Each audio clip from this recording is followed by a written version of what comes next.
ఎంత తీవ్రంగా ఈ నేనుని అనుభవంలోకి తెచ్చుకుంటే అది మీకు అర్థమవుతుంది. అనుభవంలో తెచ్చుకోవడం అంటే సత్యమే వైపు మనకు మనం మరల్చుకోవడం. అంతేకాదు జీవితంలో ఏది జరిగినా నా మంచికే అని తెలుసుకుంటారు.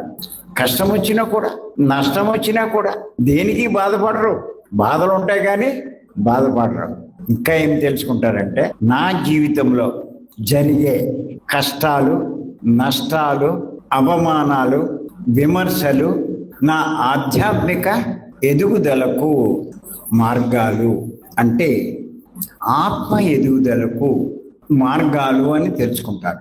ఎంచేతంటే మీరు శరీరం వదిలిన తర్వాత ఇది బాగా క్లియర్గా మీకు తెలుస్తుంది. అంతేకాదు కనిపించేవి ఏవి శాశ్వతం కాదు అని కూడా తెలుసుకుంటారు.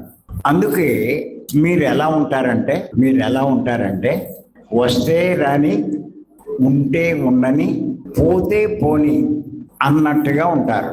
పోతే ఏడ్చి, వస్తే సంబరపడి, అది కాదు, ఏదైనా జరగనివ్వండి. నేను అన్నది అనుభవంలోకి వచ్చే కొద్దీ గర్వాన్ని ప్రదర్శించరు, అహంకారంతో వ్యవహరించరు. అంతేకాదు ఏదైనా కష్టం వచ్చింది అంటే అప్పు తీరుతుందని సంతోషిస్తారు. కానీ భలే విచిత్రమే, చేసేటప్పుడు సరదాగా ఉంటుంది, అప్పు చేసేటప్పుడు, తీర్చేటప్పుడే ఎంత బాధో. ఇతన్ని బాధించడం తేలిక, దాని ఫలితం అనుభవించడం చాలా కష్టం. కానీ నా అప్పు తీర్చుకుంటున్నాను అని అర్థమవుతే బాధ ఉండదు.